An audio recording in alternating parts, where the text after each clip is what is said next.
ठीक है, वो थोड़ा करो, हाँ, थैंक यू। तो ये योजना का लाभ किसे मिलेगा? पहला है कि गर्भवती महिला की आयु, एक एज ब्रैकेट दी गई है कि 18 वर्ष 7 माह से लेके 55 वर्ष के मध्य होनी चाहिए। कि मतलब गर्भवती महिला जब अपनी रजिस्ट्रेशन करा रही है वो 18 इयर्स उसका पूरा हो जाना चाहिए, तब जाके वो इसमें एलिजिबल होगी, वो इसमें पात्र लाभार्थी कहलाएगी। अगर 18 ईयर्स से कम है तो उनको नहीं मिलेगा पीएमएमवीवाई योजना का जो भी लाभ है। तो जब वो अपनी और ये आयु की गणना जो है माहवारी की अंतिम तिथि से की जाएगी, अर्थात लाभार्थी की आयु माहवारी की अंतिम तिथि व एलएमपी तक 18 इयर्स पूर्ण होनी चाहिए। मतलब जब वो कंसीव कर रही है तब उसका 18 इयर्स हो जाना चाहिए। और ये 7 मंथ्स इसीलिए लिखा है ताकि 18 इयर्स प्लस 7 मंथ्स, मतलब जब उसको पहला बेनिफिट मिल रहा है तो वो 18 ईयर 7 मंथ की हो, क्योंकि जो बच्चा है वो 7 मंथ से पहले नहीं जन्म होता है, तो इसलिए 18 इयर्स 7 मंथ। और मैक्सिमम जो उसका एज ब्रैकेट है वो है 55 इयर्स। दूसरा जो है दूसरा जो हम ये पीएमएमवीवाई का योजना जो है, पहला संतान लड़का हो चाहे लड़की हो, ठीक है, तो उसको ये सहायता मिलेगी, मतलब योजना का लाभ मिलेगा, क्योंकि ये पहले 2 जीवित संतानों के लिए लाभ प्रदान किया जाता है। तो पहला जो संतान है चाहे लड़का हो या लड़की हो लाभ मिलेगा, लेकिन जो दूसरी संतान है केवल उसके लड़की होने पर ही मतलब बालिका या लड़की होने पर ही उसको लाभ मिलेगा। तो ये बहुत क्लियर हम लोगों में होना चाहिए कि अगर किसी महिला के 2 से ज्यादा बच्चे हैं पहले तो वो पात्र नहीं होंगी। अगर पहला बच्चा है लड़का हो चाहे लड़की हो तो बेनिफिट मिलेगा, लेकिन अगर दूसरी केवल लड़की है तभी जाके ये बेनिफिट मिलेगा। ठीक है, तो कौन पात्र नहीं है? आ, अभी तो हमने देखा कि पात्र कौन है, जो 18 ईयर्स 7 मंथ से लेके 55 वर्ष के मध्य जो महिलाएं हैं वो हमारी पात्र हैं। तो पात्र कौन नहीं है? ऐसी महिलाएं जो केंद्र सरकार, राज्य सरकार और सार्वजनिक क्षेत्र में कार्यरत है और नियमित रोजगार पा रहे हैं, मतलब उनको पहले से कहीं पे वो काम कर रही है और उनको पहले से पैसे, मतलब उनको नियमित एक रोजगार मिल रहा है। जैसे अभी हमने आंशिक वित्तीय सहायता की बात करी थी कि आंशिक वित्तीय सहायता किसको जरूरत है? जो थोड़े मतलब आप बोल सकते हैं कि जिनका इकोनॉमिक कंडीशंस उतने अच्छे नहीं हैं, जिनके घर के हालात उतने अच्छे नहीं है, जो गरीब बोल सकते हैं या पिछड़े हुए वर्ग के लोग हो सकते हैं, जिनको आर्थिक, मतलब आर्थिक तंगी होती है। तो इसीलिए ये जो पात्र नहीं है उनको इसीलिए में आते हैं वही वो महिलाएं जो ऑलरेडी एक इनकम कर रही है, मतलब केंद्र सरकार, राज्य सरकार या कोई सार्वजनिक क्षेत्र में ऑलरेडी पैसे वो कमा रही है, तो उनको ये वित्तीय वित्तीय सहायता की नहीं आवश्यकता है, इसीलिए वो पात्र इसमें नहीं है। दूसरा है महिलाएं जो किसी भी कानून के अंतर्गत पीएमएमवीवाई जैसे एक समान प्रकार का लाभ, मतलब पीएमएमवीवाई जैसे कोई दूसरे योजना से लाभ पा रही हैं, तो वो भी इस योजना की पात्रता की श्रेणी में नहीं आएंगे। ये जरूर ध्यान रखने की जरूरत है। तो ये जो हमारा पीएमएमवीवाई का जो योजना है, ये 10 मानक के ऊपर अपनी एलिजिबिलिटी क्राइटेरिया, जिसको हम बोलते हैं कि कौन महिला एलिजिबल है, कौन पात्र है, तो उसके लिए 10 मानक तय किए गए हैं सरकार द्वारा। और ये जो 10 मानक है, ये 10 मानकों में से कोई एक भी मानक अगर महिला के ऊपर लागू होता है या महिला उसमें क्वालिफाई करती है या उसके पास वो है, तो फिर महिला को हम पात्र मानेंगे उसमें। और जो भी मानक उसमें होगा महिला को उसका जो भी आवश्यक दस्तावेज प्रोड्यूस करना पड़ेगा, क्योंकि ऐसा नहीं कि हम बोल दे कि हम SC/ST है या हमारे पास ये चीज है, हमें उसका फिर प्रमाण भी देना पड़ेगा। तो जो भी मानक महिला के ऊपर लागू होता है या महिला के पास है, उसी से रिलेटेड एक आवश्यक दस्तावेज भी महिला को देना पड़ेगा, और जिसको आगे हम बात करेंगे कैसे उसको यूज किया जाएगा। तो आपके स्क्रीन पे आपको दिख रहा होगा कि मानक नंबर 1 जो है वो है, सॉरी, मानक नंबर 1 जो है वो है अनुसूचित जाति तथा अनुसूचित जनजाति की महिलाएं, मतलब ऐसी महिलाएं जो शेड्यूल कास्ट या शेड्यूल ट्राइब हैं, तो उनको वो एक मतलब वो पात्र होंगी पीएमएमवीवाई योजना में। अगर वो वैसी महिलाएं हैं जो अनुसूचित जाति और अनुसूचित जनजाति की हैं, तो फिर उनको अपना जाति का प्रमाण पत्र देना पड़ेगा। दूसरा हमारा जो मानक है वो है दिव्यांग महिलाएं जो आंशिक रूप से, मतलब पार्शियली डिसेबल्ड, आंशिक रूप से, कितना आंशिक, 40% से अधिक उससे कम होगा तो फिर वो पात्र नहीं कहलाएंगी। तो जो दिव्यांग महिलाएं आंशिक रूप से 40% से अधिक या फिर पूर्ण रूप से असक्षम हो, वैसी महिलाएं पात्र कहलाएंगी। अगर ऐसी कोई महिला है तो उनको अपना दिव्यांगता का प्रमाण पत्र देना पड़ेगा। तीसरा, बीपीएल राशन कार्ड धारक महिलाएं, ऐसी महिलाएं जिनके पास बीपीएल राशन कार्ड है। तो जैसे बीपीएल का फुल फॉर्म है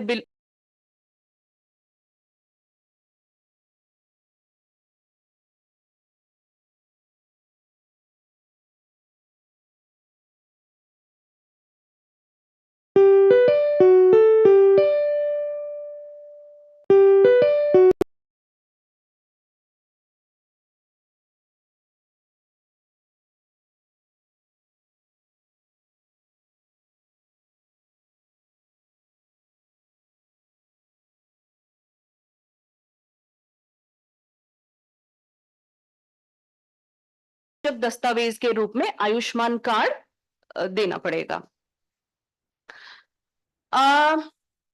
फिर हमारा पांचवा जो है मानक, वो है ई श्रम कार्ड धारित महिलाएं, ऐसी महिलाएं जिनके पास गवर्नमेंट ऑफ इंडिया से ई श्रम कार्ड इशूड है, तो वो वैसी महिलाएं इसमें पात्र मानी जाएंगी और उनको अपना ई श्रम कार्ड आवश्यक दस्तावेज के रूप में देना पड़ेगा। जो छठा हमारा मानक है वो है किसान सम्मान निधि योजना के अंतर्गत लाभार्थी महिला किसान। एक लास्ट सेशन में क्वेश्चन आया था कि अगर फैमिली के पास किसान सम्मान निधि योजना का कार्ड हो तो क्या चलेगा? नहीं, ये सारे जो मानक है ये महिला के ऊपर लागू होते हैं, केवल एक को छोड़ के। जो भी हम बात करेंगे वो है परिवार को, जो परिवार की वार्षिक आय के ऊपर है। बाकी सारा हम वुमेन का, जो वुमन है जो हमारी बेनिफिशियरी है, उसका एलिजिबिलिटी देख रहे हैं। तो अगर महिला के नाम पे ई श्रम कार्ड है तो वो पात्र मानी जाएंगी। अगर महिला के नाम पर किसान सम्मान निधि संबंधित दस्तावेज है तब वो पात्र मानी जाएंगी, और फिर उनको अपना किसान सम्मान निधि संबंधित जो भी दस्तावेज है वो उनको देना पड़ेगा। फिर सातवां हमारा है ऐसी महिलाएं जिनके पास मनरेगा जॉब कार्ड हो। अगेन यहाँ पे महिलाएं लिखा है, ऐसा नहीं बोला गया है कि ऐसा फैमिली या ऐसा परिवार जिनके पास मनरेगा जॉब कार्ड हो। तो ऐसी महिलाएं जिनके पास मनरेगा जॉब कार्ड हो, तो अगर है कोई तो फिर वो पात्र कहलाएंगी और उनको अपना मनरेगा जॉब कार्ड आवश्यक दस्तावेज के रूप में देना पड़ेगा। जो आठवां है जिसके बारे में मैं अभी बता रही थी, ये एक फैमिली मतलब पूरे परिवार के ऊपर है कि ऐसी महिलाएं जिनका पारिवारिक वार्षिक आय 8 लाख रुपए से कम है। मतलब अगर परिवार में कमाने वाले 4-5 लोग हैं तो सबका आय मिला के अगर 8 लाख रुपए से पूरे साल में कम हो रहा है तो ऐसी महिलाएं इसमें पात्र मानी जाएंगी, लेकिन उनको अपना पात्रता का प्रमाण करने के लिए आय प्रमाण पत्र देना पड़ेगा। तो ये हमारा था आठवां मानक।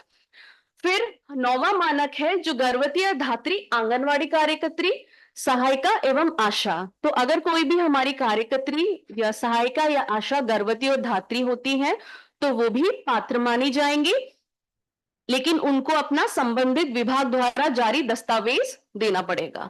तो ये था हमारा नौवां मानक। और हमारा 10वां है केंद्र सरकार द्वारा निर्धारित की गई अन्य श्रेणी। तो केंद्र सरकार द्वारा अगर कोई अन्य श्रेणी है, ये एक मिसलेनियस सेक्शन है, इसमें अभी बहुत क्लैरिटी नहीं है। तो ये हमारा 10वां मानक है। तो मोटा मोटा अभी हमने 10 मानकों के बारे में बात किया, और इस मानकों में जैसे मैंने पहले भी बताया था, कोई एक मानक अगर हम उसको क्विकली एक रिकैप कर ले, कोई एक भी मानक अगर महिला उसमें आती है तो फिर महिला पात्र मानी जाएंगी। तो पहला हमारा मानक क्या है? अनुसूचित जाति तथा अनुसूचित जनजाति की महिलाएं। दूसरा मानक है दिव्यांग महिलाएं जो आंशिक रूप से मतलब 40% से अधिक या पूर्ण रूप से असक्षम हो, ये हमारा दूसरा मानक है। तीसरा मानक है बीपीएल राशन कार्ड धारक महिलाएं। चौथा मानक है प्रधानमंत्री जन आरोग्य योजना पीएमजेवाई के अंतर्गत आयुष्मान भारत योजना से आच्छादित महिलाएं, ये चौथा मानक है। पांचवा मानक हमारा ई श्रम कार्ड धारित महिलाएं हैं। छठा मानक हमारा किसान सम्मान निधि योजना के अंतर्गत लाभार्थी महिला किसान। सातवां मानक हमारा ऐसी महिलाएं जिनके पास मनरेगा जॉब कार्ड हो। आठवां मानक ऐसी महिलाएं जिनकी पारिवारिक वार्षिक आय 8 लाख रुपए से कम हो। 9वां मानक गर्भवती या धात्री आंगनवाड़ी कार्यकर्त्री, सहायिका एवं आशा, और 10वां मानक केंद्र सरकार द्वारा निर्धारित की गई अन्य कोई श्रेणी। तो ये मानक हमें याद रखने हैं, लिखित में भी आप लोगों के पास है। इन मानकों में से कोई एक भी मानक महिला के पास है या वो उनके पास उसके रिलेटेड जो भी आवश्यक दस्तावेज है, तो उसको लेके हम उनको पात्रता मतलब वो पात्र महिलाएं कहलाएंगे और उनको सेवा मिल सकती है पीएम विवाह योजना से। तो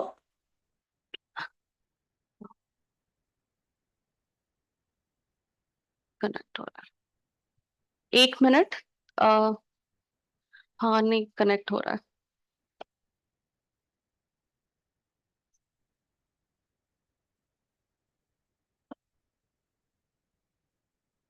डिस्कनेक्ट हो गया।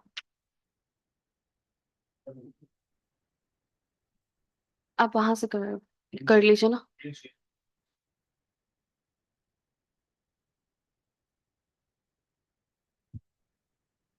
कर रहे हो? नहीं, हाँ कर सकते हैं।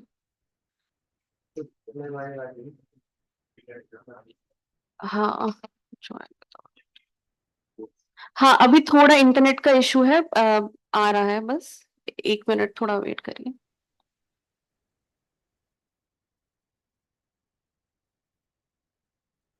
वहां से आनंद जी करना पड़ेगा, फिर से स्क्रीन शेयरिंग बंद हो गया। मैं कर रही हूँ।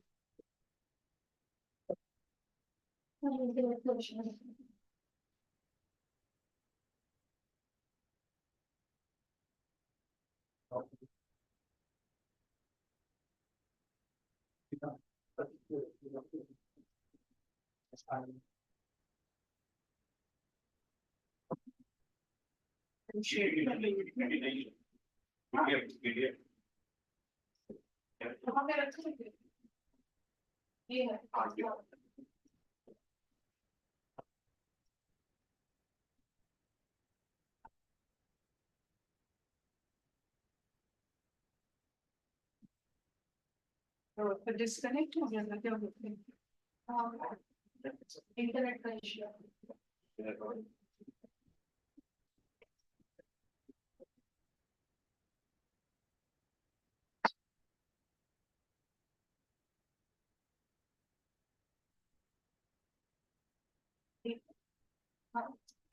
हाँ, आ, आ, थोड़ा खेद है, इंटरनेट का थोड़ा अनस्टेबिलिटी की वजह से थोड़ा ये हो गया। अभी हम वापस से रिज्यूम कर रहे हैं अपना सत्र। तो क्या मेरी आवाज आ रही है और स्क्रीन पे पीपीटी दिख रहा है? कोई अगर एक जन बता दे तो आ रही है थोड़ा मैम, हेल्प आ हो रही जाए। है, आ रही है, दिख रहा ओके है। ओके सर,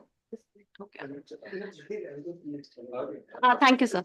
तो अभी हम शुरू करते हैं। योजना का जो हमारे लाभार्थी को दे धनराशि है, वो किस शर्त के पूरे करने पर कब दी जाती है, वो सारा अभी डिस्कस करेंगे। तो अभी जैसे हम लोगों ने बात किया था कि ये प्रथम 2 जीवित बच्चों के जन्म पे ही मिलता है। तो पहला जो हमारा है प्रथम बच्चे के जन्म पर, चाहे बालक हो या बालिका, यहाँ पे लिंग से नहीं कोई मतलब है, बालक या चाहे बालिका दोनों के होने, मतलब कोई हो, बालक हो या बालिका, लाभार्थी को योजना का बेनिफिट इसमें मिलेगा। लेकिन उसमें कुछ शर्त है, उसके पूर्ण होने पर ही ये बेनिफिट मिलेगा। तो पहली बार अगर हम देखें तो प्रथम किश्त जो है 3,000 रुपए का, ये कब मिलेगा कि अगर हम ये 2 शर्त, स्क्रीन पे जो लिखा है ये 2 शर्त।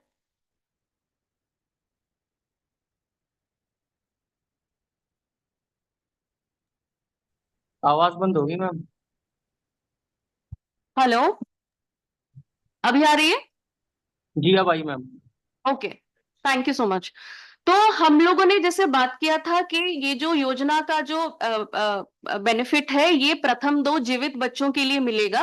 तो पहले प्रथम बच्चे के जन्म पर, चाहे बालक हो या बालिका हो, उसके ऊपर ये स्लाइड है, उसके बारे में डिस्कस करेंगे कि जो 5,000 रुपए है वो 2 किश्त में मिलते हैं और कुछ शर्तों की पूर्ति होने पर ही मिलते हैं। तो प्रथम किश्त जो 3,000 रुपए की है वो तब मिलेगा अगर महिला ने गर्भावस्था का पंजीकरण कराया हो।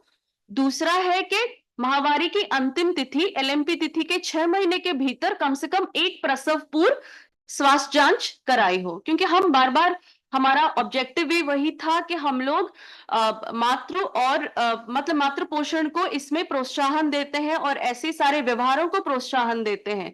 तो इसीलिए जो भी महिलाएं हैं उसकी एलएमपी तिथि के 6 महीने के अंदर कम से कम एक प्रसव पूर्व स्वास्थ्य जांच तो होनी ही चाहिए। तो अगर ये दोनों शर्तें वो पूरी करती है तो उनको एक ही बार में 3000 रुपीज, 3000 रुपए उनके अकाउंट में डायरेक्टली ट्रांसफर कर दिया जाएगा। और क्या मिले, और उनके लिए क्या सत्यापन के लिए क्या डॉक्यूमेंट की जरूरत है, वो है मातृ एवं बाल सुरक्षा कार्ड। क्योंकि कार्ड में गर्भावस्था का पंजीकरण का तिथि लिखा होगा, एलएमपी का तिथि लिखा होगा, और प्रसव पूर्व जांच किस तिथि में हुआ होगा। तो सत्यापन करने के लिए मतलब एमसीपी कार्ड या मातृ एवं बाल सुरक्षा कार्ड जिसको हम बोलते हैं, उसकी आवश्यकता होगी। तो द्वितीय किस्त जो है वो बच्चे के जन्म का पंजीकरण होने पर और 14 सप्ताह की आयु तक सभी जो टीके हैं अगर बच्चे को मिल गए हैं, तभी जाके 2000 रुपए की जो राशि है वो महिला के अकाउंट में ट्रांसफर होगा, डायरेक्ट ट्रांसफर होगा। और इसके लिए सत्यापन करने के लिए क्या हमें चाहिए डॉक्यूमेंट्स, वो है जन्म प्रमाण पत्र और दूसरा है मातृ एवं बाल सुरक्षा कार्ड, एमसीपी कार्ड। तो ये जो सत्यापन करने के लिए जो डॉक्यूमेंट्स है, इसमें जो भी तिथि लिखी होगी वो सारी एंटर की जाएगी पोर्टल पे, और उसके हिसाब से देखा जाएगा कि महिला को ठीक से, महिला का मतलब एलएमपी के 6 माह के अंदर प्रसव पूर्व जांच एक हुआ है कि नहीं हुआ है, 14 सप्ताह की आयु तक क्या बच्चे को जितने टीके लगने थे क्या सारे टीके लग गए। तो ये सब होने के बाद ही पैसा मिलता है। तो इसीलिए ये सब शर्तों को पूरा करना बहुत बहुत आवश्यक बन जाता है। तो और एक बार दोहरा देती हूं कि अगर प्रथम बच्चे के जन्म पर चाहे बालक हो या बालिका हो 5000 रुपए मिलते हैं, 2 किश्तों में मिलते हैं। प्रथम किश्त 3000 रुपए की तब मिलते हैं अगर गर्भावस्था का पंजीकरण हो और एलएमपी तिथि के 6 महीने के भीतर कम से कम एक प्रसव पूर्व स्वास्थ्य जांच हुआ हो। दूसरा किश्त जो है 2000 रुपए का, वो बच्चे के जन्म का पंजीकरण और 14 सप्ताह की आयु तक बच्चे को जितने टीके लगने चाहिए वो सारे टीके अगर लगे हों तभी ये मिलेंगे। सत्यापन के लिए जन्म प्रमाण पत्र चाहिए और मातृ एवं बाल सुरक्षा कार्ड। चलिए आगे बढ़ते हैं।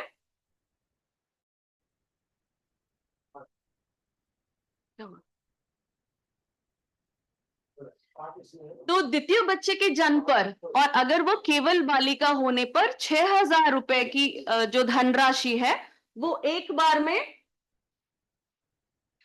6000 रुपए की धनराशि एक बार में महिला के बैंक अकाउंट में दी जाती है।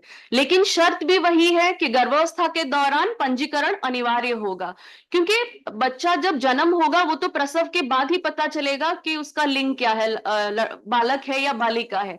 लेकिन उसके पहले के जितने सारे जो भी करने हैं, जैसे पंजीकरण बहुत अनिवार्य है, एलएमपी के 6 महीने के अंदर एक एएनसी जांच जरूरी है, तो ये दोनों तो अब करके ही रखना पड़ेगा।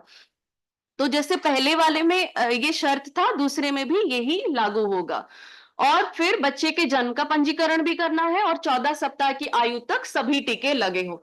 बस ये डिफरेंस है पहले और दूसरे में कि पहली बार में 5000 को दो मतलब किश्त में दी जाती है, 3000 2000 करके।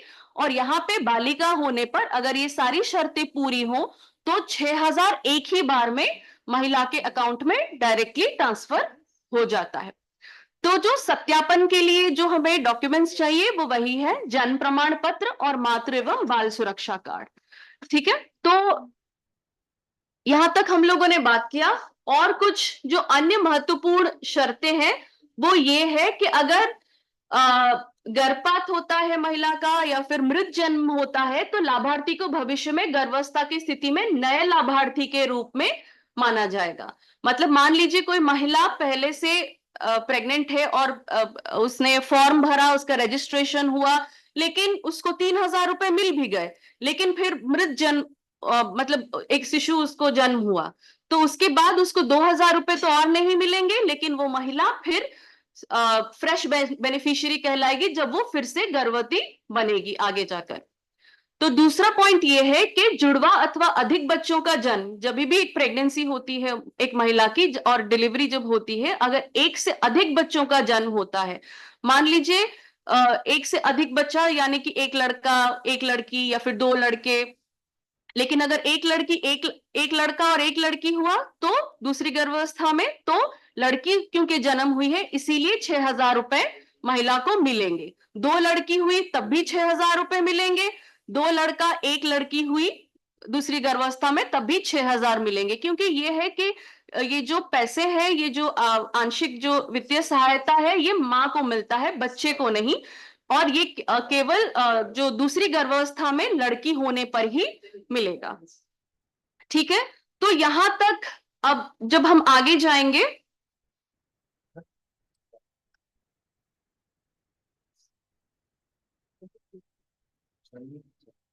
स्क्रीन में,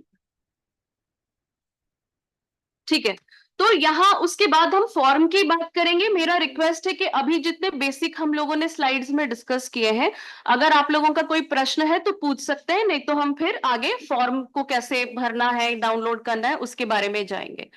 तो एक अगर किसी क्वेश्चन है का मैम कोई मेरा। प्रश्न। जी सर। अ, मैं ये पूछना चाह रहा, अगर कोई किसी का हस्बैंड सरकारी कर्मचारी है और वो महिला गर्भवती होगी तो क्या वो पात्र होगी या नहीं? नहीं। सरकारी कर्मचारी सर, हम बार बार उसका उस 10 हस्बैंड है। मानक। जी हस्बैंड है, लेकिन सर 10 हम लोगों ने बात करा था कि 10 मानक में से कोई एक मानक में फिट होनी चाहिए। और क्योंकि सरकारी कर्मचारी है तो ये नहीं होगा। लेकिन फैमिली का सर सिर्फ एक ही है कि अगर फैमिली का पूरा मतलब पूरे परिवार का पूरा साल भर का आय अगर 8 लाख रुपए से कम है तो फिर वो महिला पात्र होगी। जी। भले ही मैम वो सरकारी कर्मचारी हो, उसका हस्बैंड। नहीं। कम। हाँ। खुद मेरी चाह तो बोला फैमिली इनकम अगर 8 लाख से कम है तब वो होंगे। नहीं नहीं, कॉन्ट्रडिक्टिंग बोला। आपने कहा सरकारी वाला नहीं। लेकिन महिला अगर है तो नहीं, अगर फैमिली है फैमिली, तो अरे I think वही मैं कह रहा हूँ फिर आप हाँ। सर ये थोड़ा जो आप बोल रहे हैं, ये ट्रेनिंग में भी एक सवाल पूछा गया था जब डीपीओ सीडीपीओ का हो रहा था, तो ये हम लोग जी मैम। नोट कर ले रहे हैं कि आपने जो बोला कि क्या अगर 8 लाख रुपए से कम है और फिर भी सरकारी में है तो क्या ये होगा। जी तो ये मैम। हम नोट कर ले रहे हैं, वो क्लियर कर लेंगे सर, क्योंकि अभी तक के इसमें जो हमें बोला गया है कि वो नहीं होगा सरकारी अगर है कर्मचारी तो। ठीक है मैम। जी। हाँ हाँ हाँ। कहाँ से बोल रहे हैं सर? मैं शामली से था, डीपीओ। मेरा क्वेश्चन था ओके, एक, जो जिसका आपने डिस्कस किया। ठीक है sir. DPO DPO Shamli. Sir Shamli से शामली। हम लोग क्वेश्चन आपका नोट कर लिए हैं कि आपका पूछना था कि अगर हस्बैंड है सरकारी और लेकिन 8 लाख रुपए से कम है आय, तो क्या महिला एलिजिबल होगी, यही क्वेश्चन था सर आपका। जी। जी मैम। ठीक थैंक है, यू। Okay sir. और कोई क्वेश्चन है?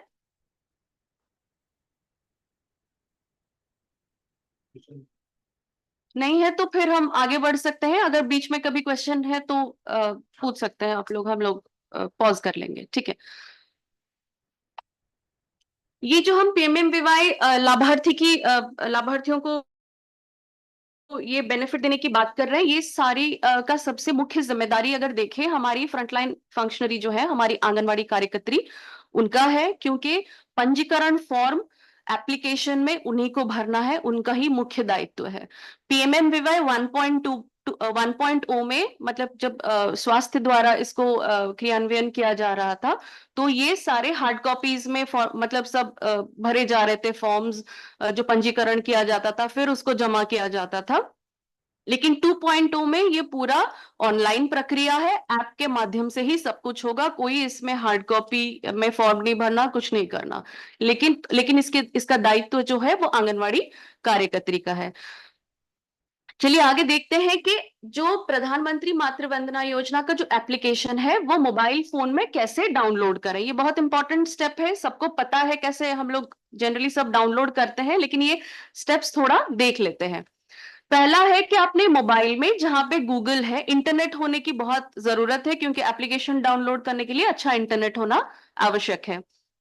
गूगल जहां पे है हम लोग वहां पे जाएंगे। और वहां का जो सर्च और टाइप यूआरएल का जो जगह होता है जहां लिखने के लिए, वहां पे हम क्या लिखेंगे, pmmvy.wcd.gov.in, ये हम लिखेंगे। लिख के फिर एंटर सर्च करेंगे। सर्च करने पर एक वेबसाइट ओपन होगा। जो वेबसाइट है वो पीएमएमवीवाई की वेबसाइट है। उसको ओपन करने पर 3-4 चीजें उसमें लिख के आएंगी कि सिटीजन लॉगिन भी लिखा है, डाउनलोड आधार फील्ड भी लिखा है, और download PMMVY app blue colour में जो आपके स्क्रीन पे आपको लेफ्ट साइड में दिख रहा होगा, डाउनलोड पीएमएमवीवाई ऐप, उस पे हमें क्लिक करना है। जैसे ही हम उस पे क्लिक करेंगे तो हमारा डाउनलोड शुरू हो जाएगा। और डाउनलोड पूरा हो जाने के बाद मोबाइल एप्लीकेशन का जो हमारा जो मोबाइल का जो स्क्रीन है उसमें एक पॉपअप सूचना आएगा कि आपका फाइल डाउनलोड हो गया है, जो कि आपके फोन पे है। तो वो कहाँ है, तो वो कहाँ पे स्टोर होगा, वो माई फाइल्स जो फोल्डर है उसके वहां पे हम जाएंगे। तो माई फाइल्स में जाके जब हम क्लिक करेंगे, वहां पे एक डाउनलोड फोल्डर होगा जो आपको अपने स्क्रीन में दिख रहा है, ब्लू कलर का एक एरो मार्क, डाउनलोड। तो इसमें हम जो भी चीजें डाउनलोड करते हैं, चाहे इमेजेस हो या कोई भी ऑडियो वीडियो फाइल या कोई भी डॉक्यूमेंट है, जो भी चीज डाउनलोड करते हैं वो सारे इस फोल्डर में रहते हैं। तो जब हम डाउनलोड फोल्डर को खोलेंगे, क्लिक करके खोलेंगे, तो हमें पीएमएमवीवाई सॉफ्ट एप्लीकेशन फाइल एक दिखेगा, जो आपको लेफ्ट साइड में बाईं तरफ आपके स्क्रीन में दिख रहा होगा, पीएमएमवीवाई soft.apk लिखा है। तो जैसे ही आप इसका मतलब है कि अभी फाइल आपके मतलब मोबाइल में आ गया है डाउनलोड होके। अब इसको आपको क्लिक करना है। जैसे आप उसको क्लिक करेंगे, क्योंकि एक नया चीज आपके फोन में आया है, तो ये आपको एक पॉपअप मैसेज में आपको पूछेगा कि सेटिंग्स में आप जाके इसको क्लिक करें, आगे बढ़ने के लिए सेटिंग्स पर क्लिक करें, ठीक है, क्योंकि इंस्टॉल के लिए वो आपसे पूछेगा कि अनुमति है कि नहीं है। तो जैसे ही आप सेटिंग्स में क्लिक करेंगे तो आप आ जाएंगे जहां पे लिखा होगा अलाउ एक्सेस, मतलब आपको वो परमिशन पूछ रहा है कि आप इस पे क्लिक करिए। तो क्योंकि आपको फाइल डाउनलोड करनी है और इसको इंस्टॉल, डाउनलोड तो हो गई, इंस्टॉल करनी है, तो इसलिए आपको अलाउ एक्सेस बटन को भी यस करना होगा, मतलब एक्सेस देना पड़ेगा। उसके बाद फिर एक पॉपअप मैसेज आएगा कि क्या आप ये ऐप को इंस्टॉल करना चाहते हैं। ये बार बार इसीलिए पूछ रहा है क्योंकि ये एक अननोन ऐप है, आपके मोबाइल में पहली बार डाउनलोड हुआ है, इसलिए वो हर स्टेप में आपको परमिशन पूछेगा। तो जब आप इंस्टॉल वाला बटन दबा देते हैं, मतलब आप अपना परमिशन दे देते हैं, उसके बाद वो इंस्टॉल हो जाएगा और आपके मोबाइल स्क्रीन पे जैसे बाकी सब एप्स दिखते हैं, तो इंस्टॉल होके पीएमएमवीवाई सॉफ्ट का एक ऐप दिखने लगेगा, जो आप अपने स्क्रीन के दाहिने साइड में देख सकते हैं। एक माँ और बच्चे का जो लोगो है, प्रधानमंत्री मातृ वंदना योजना लिख के आता है, वैसे होके एक ऐप आएगा। तब आप जानेंगे कि आपने सक्सेसफुली डाउनलोड कर लिया और इंस्टॉल भी कर लिया अपने फोन में वो ऐप को, ठीक है। तो ये एक प्रक्रिया थी, ये थोड़ा लंबा है, थोड़ा स्टेप बाय स्टेप, हालांकि हर स्टेप में वो आपको प्रॉम्प्ट देता जाएगा आगे क्या करना है, लेकिन ये थोड़ा लंबा प्रोसेस है। जो लोग सक्षम है, जो आंगनवाड़ी दीदी खुद सक्षम है, वो इसको कर सकते हैं।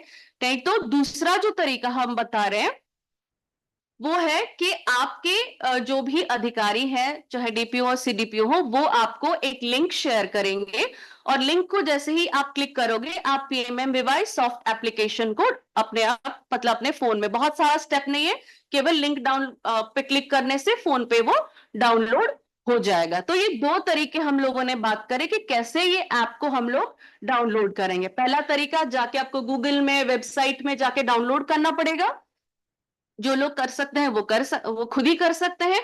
और दूसरा जो है कि एक लिंक आपके अधिकारियों द्वारा आपसे शेयर किया जाए, और वो लिंक को क्लिक करके जो अभी आपके स्क्रीन पे दिख रहा है, आप ये फाइल को डायरेक्टली डाउनलोड कर सकते हैं, और फिर इंस्टॉल की प्रक्रिया सेम रहेगी। तो ये दो प्रक्रिया है हमारे ऐप को फोन पे इंस्टॉल करने का। अब जो नेक्स्ट हम बात करेंगे वो है पीएमएमवीवाई मोबाइल एप्लीकेशन को लॉगिन करने का तरीका, क्योंकि ऐप आ गया है फोन में, अभी उसको लॉगिन करने की जरूरत है। तो लॉगिन करने के लिए जैसे आपके पोषण ट्रैकर ऐप में जरूरत होती है, वैसे ही इसमें आपको यूजर आईडी और पासवर्ड की जरूरत पड़ेगी, जो आपके अधिकारी द्वारा दिया जाएगा आपको। तो यूजर आईडी जहां पे लिखा है वहां पे हम यूजर आईडी लिखेंगे अपना, पासवर्ड जहां पे लिखा है वहां पे हम अपना पासवर्ड लिखेंगे। फिर जो कैप्चा जो आता है वो कैप्चा कोड हम जहां पे ब्लैंक स्पेस है वो आप सबको पता है वहां पे हम लिखेंगे। उसके बाद फिर हम लॉगिन का बटन दबाएंगे। जैसे ही हम लॉगिन का बटन दबाते हैं वैसे ही हमें अपने रजिस्टर्ड जो भी कार्यकर्त्री इसको लॉगिन कर रही है उनके रजिस्टर्ड नंबर पर एक ओटीपी भेजा जाएगा जो 15 मिनट्स के लिए वैलिड होगा। उस ओटीपी को आपको इसमें लिखना है और फिर वैलिडेट का बटन दबाना है। वैलिडेट मतलब सत्यापित का बटन आपको दबाना है। तो जैसे ही आप दबाएंगे और सही सही सब कुछ होगा तो आप अपने एप्लीकेशन के अंदर आ पाएंगे। जैसे ही आप अपना PMMVY सॉफ्ट एप्लीकेशन खोलेंगे उसकी स्क्रीन में आपको दिख रहा है ढेर सारी चीजें लिखी हुई हैं। ढेर सारी चीजें लिखी हुई हैं, ठीक है। तो जैसे ऊपर अगर हम थोड़ा नजर इधर अगर डालें PMMVY यहाँ पे सिलेक्ट लैंग्वेज मतलब आप अपने हिसाब से भाषा सिलेक्ट कर सकते हैं। तो जैसे अभी इंग्लिश में है हमने इसमें इंग्लिश में सिलेक्ट किया है तो सब कुछ इसमें इंग्लिश में दिख रहा है। तो सिलेक्ट लैंग्वेज में इसमें 6 तरह के लैंग्वेज है। आप हिंदी इसमें इंग्लिश हिंदी भी है तो आप हिंदी इसमें चूज कर सकते हैं। जैसे ही आप इसमें हिंदी करेंगे ये जो सारा चीज है आपको हिंदी में दिखने लगे। जो सारा चीज है वो हिंदी में आपको दिखने लगेगा। तो मेरा रिक्वेस्ट है कि कुछ जिसमें भी आप कंफर्टेबल है पर मतलब आंगनवाड़ी दीदियां इसमें आप हिंदी अगर चूज करें तो आपके लिए अच्छा रहेगा और आप स्मूथली इसको रन कर पाएंगे। तो थोड़ा सा इसमें ऐप में मैं बता दूंगी। ऊपर में देखिए लिखा है डेटा एंट्री।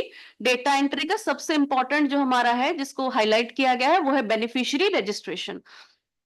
मतलब जो हमारी बेनिफिशियरी है जिसको आंगनवाड़ी दीदी जिनका फॉर्म भरेगी जिनको पंजीकृत करेंगी वो यहाँ पे क्लिक करने के बाद वो खुलेगा। अभी हम खोल रहे हैं बस अभी थोड़ा ये बता दें। फिर नेक्स्ट जो है enrolment of self registered beneficiary. इसमें ऐसा भी है कि अगर कोई महिला खुद अपने आप को रजिस्टर करना चाहे तो वो इस ऐप के थ्रू नहीं वो वेबसाइट के थ्रू जाके खुद ही अपने आप को रजिस्टर कर सकती है। तो वैसी महिलाएं इधर आपको दिखेंगी। तीसरा है face authentication of enrolled beneficiaries. ये इसीलिए बता रहे हूं ताकि आप लोग रिलेट कर पाए। अभी आगे हम लोग बात करेंगे। आंगनवाड़ी दीदी बेनिफिशियरी रजिस्ट्रेशन करी। बेनिफिशियरी के बाद रजिस्ट्रेशन के बाद उनको फेस ऑथेंटिकेशन चेहरा प्रमाणीकरण भी करना पड़ेगा। तो वहां वो करने के लिए यहाँ पे आना है, ठीक है। फिर चौथा जो है वो है अपडेट चाइल्ड बर्थ डिटेल्स। क्योंकि एक साथ में हम सब कुछ तो नहीं भर सकते। अगर गर्भवती महिला का फॉर्म भर रहे हैं तो अब बच्चा तो जन्म नहीं हुआ उसका डिटेल्स कहां से भर दें। तो इसीलिए वो बाद में भरेंगे। तो जब बाद में भरेंगे फिर हम यहीं पे आएंगे update child birth details. Last और जो लास्ट है वो है केस क्लोजर।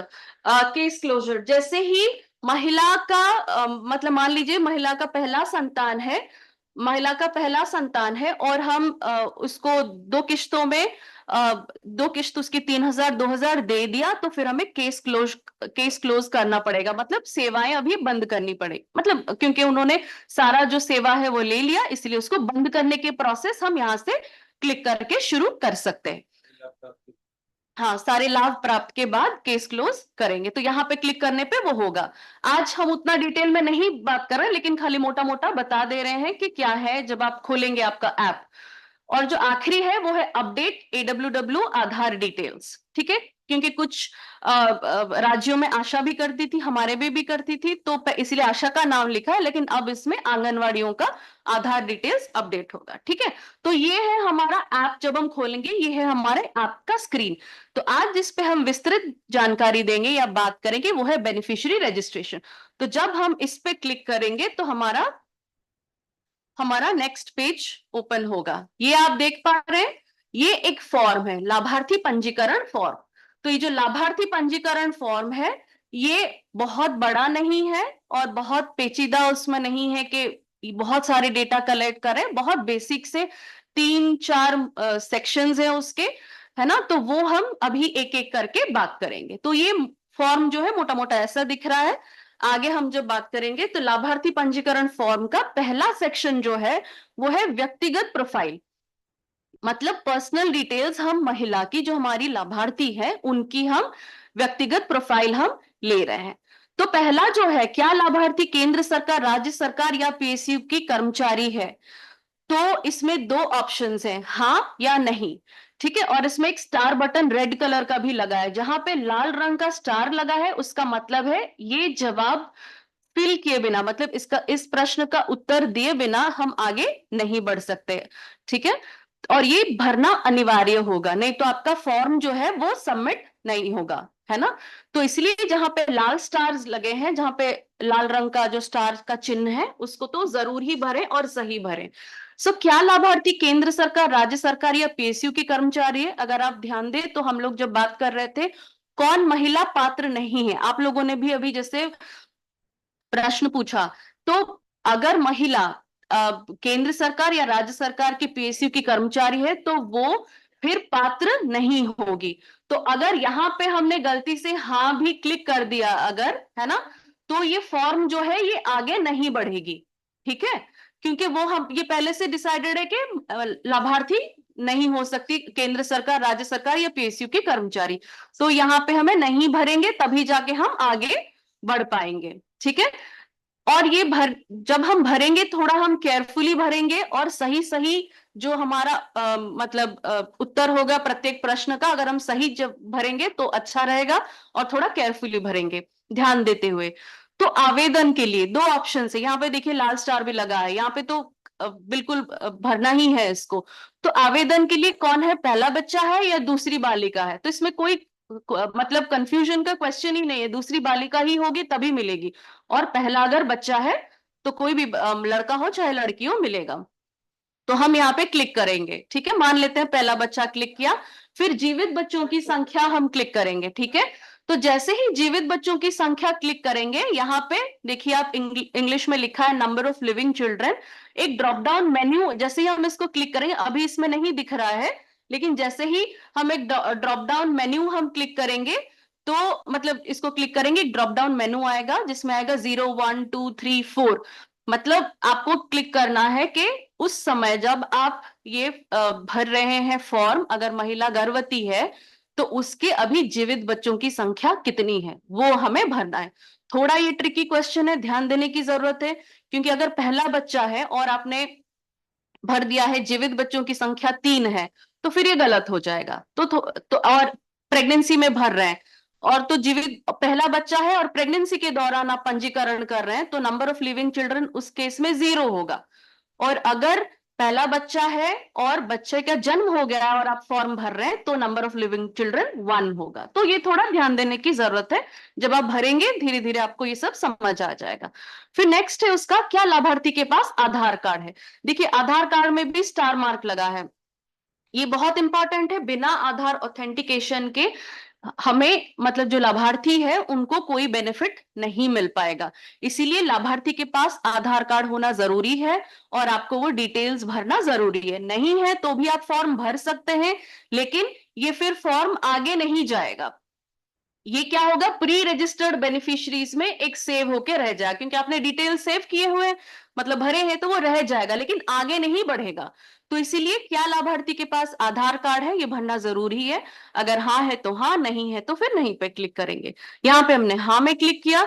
नेक्स्ट क्वेश्चन ये है कि ये पीएमएमवीवाई जो कंपोनेंट है इसका जो लाभ पाने के लिए हमें उनके आधार डिटेल्स को यूज करना पड़ेगा ऑथेंटिकेशन के लिए।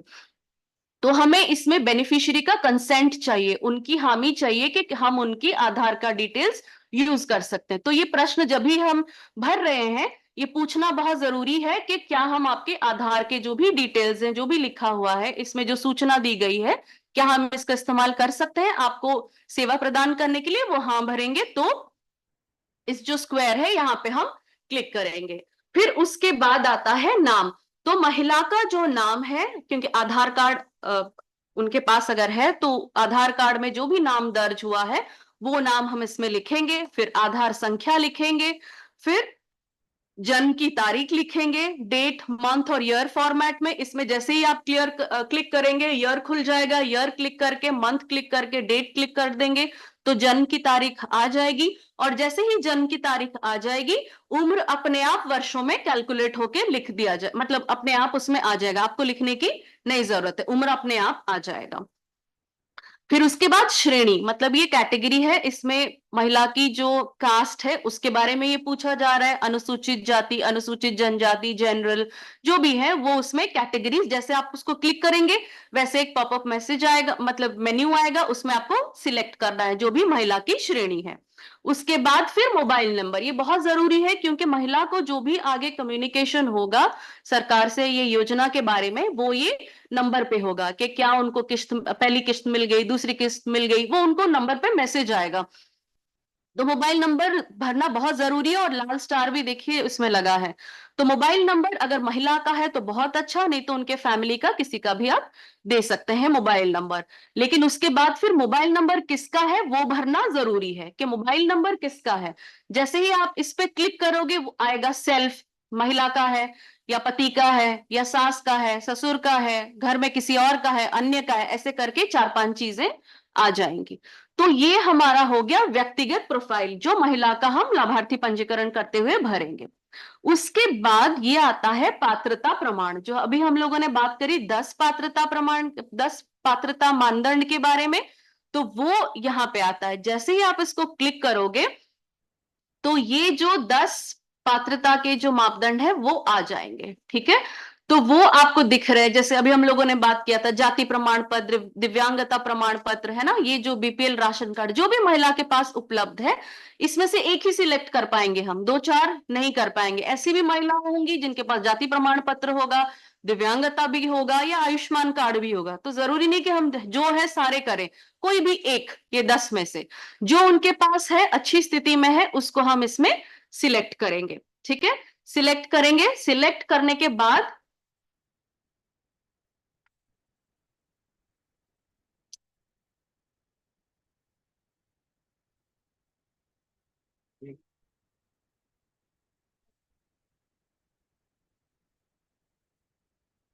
सिलेक्ट करने के बाद फिर जो भी डॉक्यूमेंट हम करेंगे उसमें पहचान संख्या लिखी होगी, है ना। तो अगर ई श्रम कार्ड है तो उसमें एक पहचान आइडेंटिफिकेशन नंबर कुछ एक लिखा होगा। तो जो भी हमने डॉक्यूमेंट सिलेक्ट करे उसमें हम जो भी पहचान संख्या लिखा हो हम उसमें वो लिख देंगे।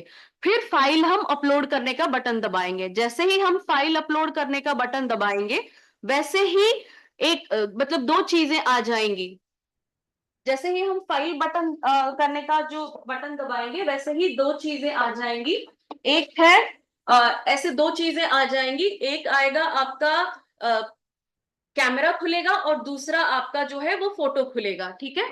तो अगर आपने पहले से फोटो, जो भी मापदंड है उसका पहले से फोटो ले रखा है, तो अगर आपने पहले से फोटो ले रखा है तो जहां पे हम लोग जो हमारी फोटो का साइन है उस पे क्लिक करेंगे, जहां पे हमारे व्हाट्सएप इमेजेस वो सारी चीजें होती है वो वहां ले जाएगा आपको, आप वहां से सिलेक्ट कर सकते हो। अगर आपने पहले से फोटो नहीं ली है तो आप कैमरा पे सिलेक्ट करेंगे और कैमरा को क्लिक करके जो आपका डॉक्यूमेंट है उसको नीचे रख के उसको फोटो लेके अपलोड डायरेक्ट हो सकता है।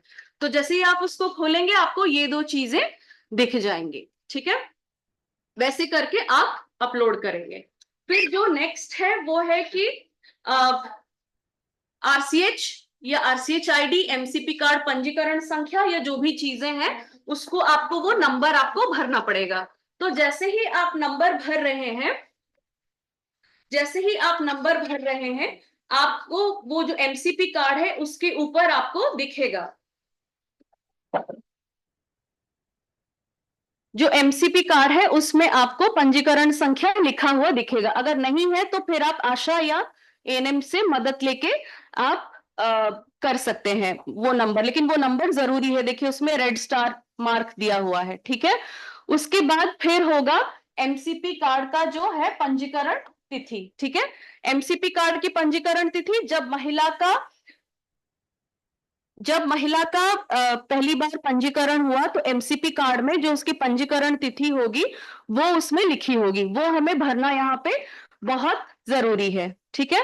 तो उसके बाद फिर हमें अंतिम माहवारी की तारीख भी भरनी पड़ेगी, क्योंकि जो अंतिम माहवारी की जो तारीख है उससे हमारी पात्रता प्रमाणित होगी कि क्या हमने सही सही जो हमारे शर्तें थी क्या हमने उसको पूरी करे। तो इसीलिए अंतिम माहवारी की जो तारीख है वो एमसीपी कार्ड से दिख के लिखना है, और फिर प्रसव पूर्व जांच की तारीख भी हमें फिर लिखना है। तो उससे क्या होगा, देखा जाएगा कि एलएमपी से 6 माह के अंदर क्या हमारा पहला प्रसव पूर्व जांच हो गया था। तो बहुत सारे एमसीपी कार्ड में क्योंकि 4 प्रसव पूर्व जांच इंपॉर्टेंट है, तो किसी महिला का 3 प्रसव पूर्व जांच हुआ होगा, किसी का 2 हुआ होगा, किसी का 4 हुआ होगा। तो हमें कौन सी तारीख भरनी है, हमें पहली प्रसव पूर्व जांच की तारीख हमें भरनी है, ठीक है।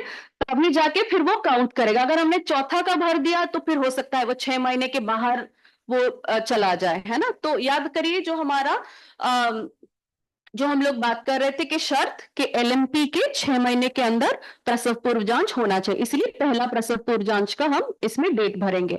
नेक्स्ट, क्या बच्चा पैदा हुआ है। अगर जब आप भर रहे हैं पंजीकरण फॉर्म, अगर बच्चा पैदा हुआ है तो हाँ करेंगे, अगर हाँ करेंगे तो फिर हमें वास्तविक जन्म तिथि देनी पड़ेगी कि बच्चे की जन्म तिथि क्या है, ठीक है।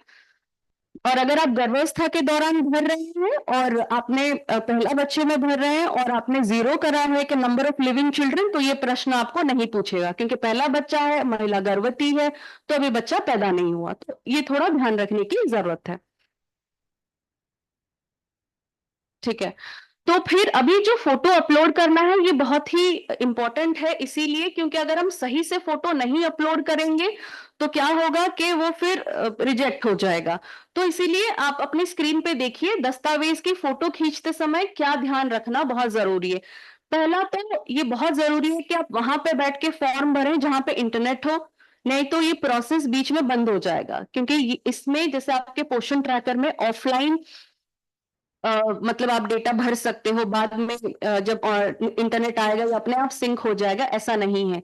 क्योंकि इसमें रियल टाइम में आधार ऑथेंटिकेशन होता है, तो इसीलिए इंटरनेट अच्छा जहां पे हो वहीं पे बैठ के इसको भरने की जरूरत है। हो सकता है कभी कभी लाभार्थी के घर में इंटरनेट ना हो, तो इसीलिए आप ऐसी जगह बैठे जहां पे इंटरनेट हो, लाभार्थी को बुला के लाभार्थी का जो भी दस्तावेज आवश्यक दस्तावेज है सबके साथ आधार कार्ड के साथ एक साथ बुलाइए, ताकि आपको बार बार मतलब उठना ना पड़े, या बार आपका जो प्रोसेस है वो स्मूथली एकदम आराम से चले। तो जब हम फोटो लेंगे तो ऐसी जगह पे बैठिए जहां पे थोड़ा लाइट भी आए। अंधेरे में अगर हम फोटो खींचेंगे, चाहे महिला का फेस ऑथेंटिकेशन हो या आइडेंटिक जो भी कार्ड है, जो भी हम ऑथेंटिकेशन के लिए जो भी हम अपलोड कर रहे हैं फॉर्म, तो अगर वो भी ठीक से नहीं होगा तो फिर आपका इतना जो मेहनत आपने किया वो सब बेकार होगा, आपको फिर से इसको अपलोड करना पड़ेगा, ठीक है।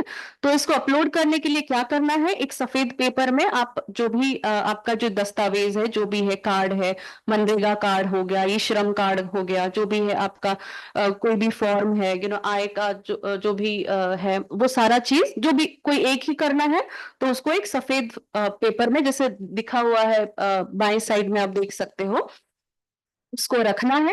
और सही मतलब पास से लेके, ताकि डिटेल्स जो है वो अच्छे से दिखे, ये बहुत जरूरी है ना। आप सही तरीका जिसमें लिखा है उस फोटो में देखिए, आप इंग्लिश में भी पढ़ पा रहे हैं चीजें सब, हालांकि नाम नहीं लिखा है लेकिन आप पढ़ पा रहे हैं, बहुत चीजें क्लियर है। लेकिन जो राइट साइड में जो दाहिने साइड में जो फोटो खींचा गया, देखिए दूर से खींचा गया है, उसमें देखिए मतलब क्लियर भी नहीं है और ब्लर भी आ रहा है। तो जो भी आप फोटो खींचे वो पहले खुद देख लें कि सही है कि नहीं है, नहीं तो दोबारा खींचे। क्योंकि अगर ठीक से खींचा नहीं गया है और आपने उसको अपलोड कर दिया, तो वो फिर जब आपकी मुख्य सेविका उसको वेरीफाई करेंगी, वो देखेंगी अरे ये तो ठीक से नहीं खींचा, फिर आपको दोबारा करना पड़ेगा। तो इसलिए दस्तावेज की फोटो ठीक से खींचने की बहुत जरूरत है। Next please. ये हमारा लाभार्थी पंजीकरण फॉर्म का आखिरी सेक्शन है, जो है जो हमारी महिला है जो लाभार्थी, उनका पता, ये बहुत जरूरी है क्योंकि पता से हमें ये जानकारी मिलेगी कि कौन से जगह वो रह रहे हैं और कौन उनके आसपास की जो आंगनवाड़ी कार्यकर्त्री है, वो सारी चीजें उनको मिलेगी, डेटा मिलेगा। तो वर्तमान पता में पहला जो है क्षेत्र है ग्रामीण या शहरी। तो महिला ग्रामीण क्षेत्र की निवासी है या शहरी क्षेत्र की निवासी है। ऐसे भी हो सकता है कि कोई शहरी क्षेत्र की निवासी है लेकिन कोई आंगनवाड़ी के पास जान पहचान है, या फिर उनके यहाँ कोई केंद्र नहीं है इसलिए आपके पास आए हैं, लेकिन आपको उनके हिसाब से ही उनका एड्रेस जहां वो रहते हैं उसका उनका पता आपको भरना है, ठीक है। तो पहले हमने क्षेत्र चूज कर लिया, लेट्स से हमने ग्रामीण चूज किया। उसके बाद हम हमारी जो लाभार्थी है उनका पता लिखेंगे, जो भी उनका कौन सी गली में कहाँ है उनका एग्जैक्ट एड्रेस जो है वो लिखेंगे। उसके बाद उनका राज्य, जिला, ब्लॉक, नेक्स्ट नेक्स्ट करते जाइए, राज्य, जिला, ब्लॉक, गांव और उनके जहां भी वो रहते हैं उनका पिन कोड, ये सारा देखिए स्टार मार्क है रेड में, मतलब इंपॉर्टेंट है, ये आगे नहीं जाएगा, तो इसीलिए आपको ये सारा चीज भरना है। उसके बाद है फील्ड कार्यकर्ता चुने, इसका मतलब वो आपके बारे में ही है ये। तो अगर महिला जैसे ही आपने ये सब डेटा भरा तो फील्ड कार्यकर्ता में दो चीजें हो सकती है, मतलब उसके आसपास के जितनी आंगनवाड़ी सेंटर्स हैं, इसीलिए ये पता लिया जाता है, वो उस लिस्ट में आ जाएगा, है ना। तो फील्ड कार्यकर्ता में आप, क्योंकि आप जो भी आंगनवाड़ी कार्यकर्ता इसमें भर रही होगी वो अपना सेंटर का आईडी चूज कर सकती है, उसमें चूज करके फिर सबमिट का बटन दबाना है। सबमिट का बटन जो है दबाना है। जैसे ही सबमिट का बटन दबाएंगे वैसे ही आ जाएगा कि बेनिफिशियरी सक्सेसफुली रजिस्टर्ड, आपको एक मैसेज आएगा, ठीक है। जैसे ही देखिए, अगर आगे चला गया, हाँ, तो अगर रजिस्ट्रेशन ठीक से हुआ है तब जाके आपका जो फॉर्म है वो सबमिट होगा।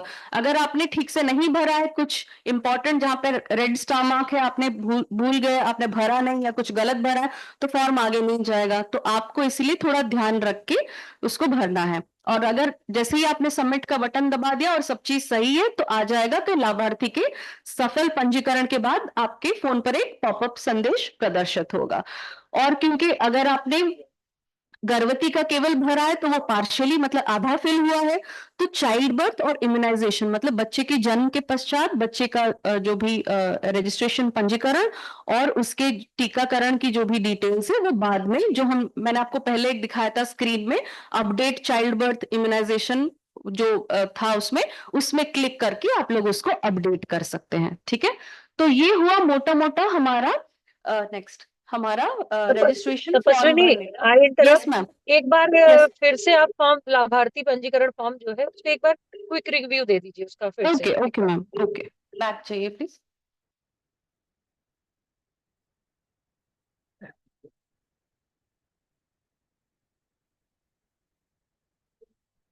हम्म, मैम एक बार ऑनलाइन दिखाने की कोशिश करूं क्या? एक बार मेरे को थोड़ा दो ना, हो रहा है क्या? एक, हेलो, ठीक है छोड़ दो। ठीक है, तो अभी क्विकली एक बार रिकैप कर लेते हैं कि लाभार्थी पंजीकरण फॉर्म कैसे भरा जाता है। तो उसके तीन मेजर पार्ट्स हैं। पहला है जो हम देखेंगे वो है व्यक्तिगत प्रोफाइल। व्यक्तिगत प्रोफाइल में क्या लाभार्थी केंद्र सरकार, राज्य सरकार या पीएसयू की कर्मचारी है, तो हाँ है तो हाँ भरेंगे, नहीं है तो नहीं भरेंगे। लेकिन अगर हाँ भर दिए तो फॉर्म वहीं पे बंद हो जाएगा, क्योंकि हमारी पात्र वो नहीं है तो वो आगे नहीं जाएगा, ठीक है। तो नहीं भरना है तब जाके फॉर्म आगे जाएगा। नेक्स्ट, फिर है आवेदन के लिए पहला बच्चा या दूसरी बालिका, जो भी है लाभार्थी का एक्चुअल में डिटेल्स प्लीज वही भरिए। यहाँ पे ऑप्शन जो भी दिया है जो आपको अप्रोप्रिएट लगे सही है वही भरिए। पहला बच्चा है तो पहला बच्चे में भरिए, दूसरा बालिका है तो दूसरी बालिका में भरिए। फिर है जीवित बच्चों की संख्या। नेक्स्ट, जब हम फॉर्म भर रहे हैं लाभार्थी की, जो उनकी कंडीशन के हिसाब से हम जीवित बच्चों की संख्या भरेंगे। अगर पहला बच्चा है, गर्भवती है, अभी तक मतलब गर्भावस्था में हम पंजीकरण कर रहे हैं, तो जीवित बच्चों की संख्या 0 होगी। अगर पहला बच्चा है लेकिन बच्चा जन्म हो गया है और हम फॉर्म भर रहे हैं तो जीवित बच्चों की संख्या 1 होगी। तो ऐसे करके दूसरी बालिका है तो जीवित बच्चों की संख्या 1 होगी, क्योंकि दूसरी बालिका है अगर वो प्रेग्नेंट है। तो जो भी है डिटेल्स हमें देख के भरना है, उसको क्लिक करेंगे तो 0 1 2 3 4 करके आएगा। नेक्स्ट है, हम पूछ रहे हैं क्या लाभार्थी के पास आधार कार्ड है, तो अगर आधार कार्ड है उनके पास तो हाँ में क्लिक करेंगे, नहीं है तो नो में क्लिक करेंगे। आधार कार्ड और एक बार बता देती हूँ, बहुत इंपॉर्टेंट है, इसके बिना जो भी आंशिक वित्तीय सहायता है या फिर जो भी बेनिफिट है महिला को नहीं मिल सकता, इसीलिए आधार कार्ड मैंडेटरी है। लेकिन अगर नहीं है तो फिर उस समय हम डिटेल्स भर लें और आंगनवाड़ी मदद करे वो जो हमारी बेनिफिशियरी है उनको आधार कार्ड बनवाने में। फिर नेक्स्ट कंपोनेंट है, हम महिला से पूछ रहे हैं कि क्या आपकी अनुमति है कि हम आपके आधार डिटेल्स का ऑथेंटिकेशन करने के लिए इसका इस्तेमाल कर सके, ताकि आपको पीएम रिवाइज स्कीम के बेनिफिट्स या लाभ मिल पाए। तो ये पूछना है, हमें पूछना है, और पूछ के वो हाँ बोलेंगे तो वो जो स्क्वायर है उसमें टिक करना है। ठीक है। फिर नेक्स्ट है, हमें लाभार्थी का नाम, क्योंकि आधार कार्ड उनके पास अगर है तो आधार कार्ड में जो भी नाम लिखे हैं एग्जैक्टली उसको देख के हमें वही लिखना है, ताकि उसमें कोई गलती ना हो। तो आधार कार्ड में जो नाम लिखा है वो हम नाम लिखेंगे, आधार कार्ड में जो संख्या लिखा है हम संख्या लिखेंगे। फिर उसके बाद जन्म की तारीख पे क्लिक करेंगे, ये डेट, मंथ और ईयर के फॉर्मेट में है, आसान होगा अगर पहले हम ईयर चूज कर ले, मंथ चूज कर ले, उसके बाद फिर डेट चूज कर ले। जैसे ही हम ये तीनों चूज कर लेते हैं इसको क्लिक करके, उम्र अपने आप वर्षों में कैलकुलेट होके नेक्स्ट आ जाएगा, हमें लिखने की जरूरत नहीं होगी। नेक्स्ट है श्रेणी, ये महिला की जो भी कास्ट है उसके श्रेणी के बारे में यहाँ पूछ रहे हैं। तो जैसे ही आप इस पे क्लिक करेंगे एक पॉपअप मेन्यू आ जाएगा, उसमें आएगा शेड्यूल कास्ट, शेड्यूल ट्राइब, ये सारा जो भी कास्ट के हैं कैटेगरीज ये सब लिख के आएंगे। तो उसमें जो महिला का कास्ट होगा उस पर हम क्लिक करेंगे। फिर उसके बाद हम मोबाइल नंबर भरेंगे। तो मोबाइल नंबर महिला का अगर है तो अच्छा रहेगा, क्योंकि उनको सारा जो योजना के संबंधित जो भी उनको सूचनाएं इसमें मिलेंगी कि उनका पहला जो शर्त पूरे होने पर उनको पहली बार 3,000 रुपए मिल गया या दूसरी बार 2,000 मिल गए, जो भी है उनको उसमें डिटेल्स में मैसेज जाएंगे कि आधार ऑथेंटिकेशन हो गया, ये सारी चीजें उनको मैसेज जाएंगी। तो अगर महिला का मोबाइल नंबर है तो जरूर इसमें डालें, अगर नहीं है कोई बात नहीं, उनके परिवार में कोई भी जो जिनके पास भी मोबाइल हो उनका नंबर हम इसमें ले सकते हैं। लेकिन उसके बाद फिर हम ये जरूर लिखें कि मोबाइल नंबर किसका है। जब इस पे आप क्लिक करेंगे तो वो आपको अगेन एक पॉपअप मेनू में सॉरी ड्रॉप डाउन मेनू में आएगा कि सेल्फ मतलब महिला का खुद का है मोबाइल नंबर, पति का है, सास का है, ससुर का है या घर में किसी और का है, ऐसे करके आएगा। ठीक है। नेक्स्ट हाँ, पात्रता प्रमाण। तो ये बहुत इंपॉर्टेंट सेक्शन है, क्योंकि इसमें हम मतलब महिला की जो पात्रता है उसको हम लोग सत्यापित करते हैं, जो भी चाहिए हमें डॉक्यूमेंट्स उसको अपलोड करते हैं। तो जैसे ही हम पात्रता मापदंड पे क्लिक करेंगे, जो हम लोगों ने बात करी थी, वो 10 पात्रता मापदंड आपको ड्रॉप डाउन मेन्यू में आ जाएंगे। क्लिक क्लिक 10 पात्रता मापदंड जो अभी हम स्क्रीन पे आपको दिख रहा है वो आपके ड्रॉप डाउन मेन्यू में आपको आ जाएगा। जाति प्रमाण पत्र, दिव्यांगता प्रमाण पत्र, BPL ration card, Ayushman card, जो भी है, इसमें से जो भी महिला के पास, महिला लेके आई है आपके पास या आप जब गए होंगे उनके पास जो भी अवेलेबल है, कोई एक पे क्लिक करना है। ठीक है, एक ही चाहिए हमें पात्रता मापदंड, और एक जो भी है उनके पास वही उसी। ऐसा नहीं होना चाहिए कि जाति प्रमाण पत्र पे क्लिक किया और अपलोड किया दिव्यांगता का प्रमाण पत्र। तो जो हम इस पे क्लिक करेंगे उसी का फाइल हमें अपलोड, उसी को फोटो खींच के हमें डालना है। Next please. उसके बाद जो भी आवश्यक दस्तावेज को आपने क्लिक किया उस पे एक नंबर होगा जो पहचान संख्या है, वो पहचान संख्या जरूरी है ऑथेंटिकेशन के लिए, वो डालना जरूरी है। तो जो भी लिखा होगा उसको देख के हम लोग लिख देंगे। उसके बाद फिर फाइल अपलोड पे हम लोग क्लिक करेंगे। फाइल अपलोड पे जैसे ही हम क्लिक करेंगे दो ऑप्शंस हमारे पास आएंगे, एक है फोटो खींचने के लिए कैमरा जैसा आइकन आएगा, और दूसरा है फोटोज, जहाँ पे ऑलरेडी फोटो जहाँ पे लिया हुआ है वहां पे स्टोर होता है। जहाँ पे हमारे फोन पे माई फाइल्स में जब जाते हैं तो एक फोटो का साइन आता है ना, तो वहां पे सारे फोटो स्टोर होते हैं। तो अगर आपने पहले से फोटो ले लिया है तो वो वहां पे होगा, अगर नहीं लिया है तो कैमरा का आप क्लिक कर सकते हो। कैमरा क्लिक करने से डायरेक्टली कैमरा खुल जाएगा और आप जो भी प्रमाण पत्र जो भी उनके पास है उसका फोटो खींच के अपलोड कर सकते हैं। और अगर पहले से ले लिया है तो माई फाइल्स में जाके फोटोज में जाके आप उसको डायरेक्टली वहां से अपलोड कर सकते हैं। नेक्स्ट। फिर महत्वपूर्ण तिथियां, देखिए बार बार ये है कि जो पात्र लाभार्थी है उनकी पात्रता को सटीक प्रमाण करने के लिए और जो हमारी शर्तें हैं, शर्तों के हिसाब से वो देखने के लिए कि सही है कि नहीं है, ये सारी महत्वपूर्ण तिथियां भरना बहुत आवश्यक है। सब में देखिए रेड स्टार, ऑलमोस्ट सब में रेड स्टार लगा हुआ है। तो पहला है कि एमसीटीएस, आरसीटीएस आईडी या आरसीएच आईडी या फिर एमसीपी कार्ड पंजीकरण संख्या। ज्यादातर जो एमसीपी कार्ड है, मातृ बाल सुरक्षा कार्ड, उस पे एनिम द्वारा पंजीकरण संख्या ऊपर में एक संख्या लिखा रहता है, ठीक है। तो अगर लिखा है आपके पास, मतलब एमसीपी कार्ड वो लेके आई है और वो उसमें लिखा है, तो आप उसमें भर दीजिए। नहीं लिखा है तो आप एएनएम आशा से पूछ के इसको भरना है, क्योंकि ये मैंडेटरी है, तो आपको भरना ही पड़ेगा। नेक्स्ट है एमसीपी कार्ड की पंजीकरण तिथि। तो उसी कार्ड में आप देखेंगे कि जब महिला का रजिस्ट्रेशन हुआ, पंजीकरण हुआ एएनएम द्वारा, तो एक पंजीकरण तिथि लिखा होगा, वो हम उसमें लिखेंगे। फिर अंतिम माहवारी की तिथि, महिला की एलएमपी डेट भी उसी एमसीपी कार्ड में लिखा होगा, उसको भी हम लिख लेंगे। फिर उसके बाद फिर प्रसव पूर्व जांच एएनसी की तारीख। तो ये कितनी भी एएनसी उनकी हुई हो, 1 2 3 4 जो भी हुई हो, हमें पहला एएनसी का तारीख इसमें लिखना है, ताकि महिला को बेनिफिट मिल सके। चौथा एएनसी का लिखेंगे तो हो सकता है ऐसा हो कि एलएमपी के 6 माह के अंदर चौथा एलएमपी ना पड़े, है ना। तो इसीलिए इंपॉर्टेंट है कि हम पहला एएनसी का, कितनी भी एएनसी की डेट्स हो, हम पहला एएनसी का डेट तारीख उसमें लिखेंगे। फिर नेक्स्ट है, क्या बच्चा पैदा हुआ? हाँ अगर हुआ है तो हाँ, नहीं हुआ है तो नहीं पे क्लिक करेंगे। अगर हाँ पे क्लिक करते हैं तो बच्चे के जन्म की वास्तविक तिथि हमें यहाँ पे डालने की के लिए वो प्रॉम्प्ट करेगा। नेक्स्ट, दस्तावेज की फोटो हम लोगों ने ऑलरेडी बात कर लिया है कि कैसे फोटो खींचना है। बहुत इंपॉर्टेंट है कि सही से फोटो खींची जाए, क्योंकि अगर सही से फोटो नहीं खींची जाएंगी तो मोस्टली भी रिजेक्ट हो जाएगा। हो सकता है आपके अधिकारी इसको रिजेक्ट करे, दिख ही नहीं रहा है ठीक से, हेजी है, मतलब धुंधला सा है, जो भी सूचनाएं हैं वो क्लियर नहीं है, तो फिर ही रिजेक्ट हो जाएगा। और सही तरीका क्या है, उसको एक सफेद कागज पे उसको रख के एकदम पास से लेके क्लियरली, ताकि कोई इंपॉर्टेंट चीज उससे कटे ना और पूरा क्लियरली दिखे, जो आपके बाएं साइड में ग्रीन हरे रंग में लिखा हुआ है सही तरीका खींचने का फोटो, और दाहिने साइड में गलत तरीका, दूर से खींचा है, इसमें किसी की मतलब वो थोड़ी परछाई भी पड़ रही है और हेजी भी है, दिख नहीं रहा है चीजें, तो ये ऐसे दस्तावेज अगर हम अपलोड करेंगे तो ये रिजेक्ट होने की संभावना ज्यादा होती है। नेक्स्ट, फिर हमारे फॉर्म का जो आखिरी चरण है वो है वर्तमान पता। और ये वर्तमान पता किसका है? ये महिला का, जो हमारी लाभार्थी है जिसका हम फॉर्म भर रहे हैं, उनके वर्तमान पता।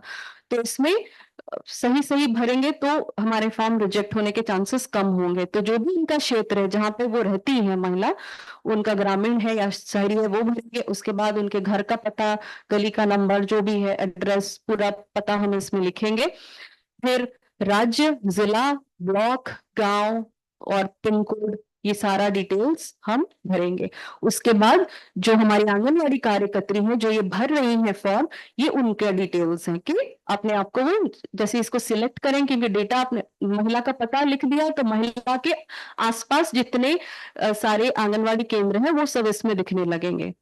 ठीक है, तो दिखने लगेंगे तो महिला जो आंगनवाड़ी है वो अपने आप को इसमें से सिलेक्ट कर सकती है, क्योंकि वो वही फॉर्म उनको वो भर रही है। ठीक है, ये करने के बाद फिर सबमिट का बटन दबाएंगे। जैसे ही सबमिट का बटन दबाते हैं वैसे ही आपको एक मैसेज आ सकता है कि आ जाता है कि बेनिफिशियरीज रजिस्टर्ड सक्सेसफुली। ठीक है, मतलब ताकि कि उनका सफलतापूर्वक पंजीकरण हो गया है।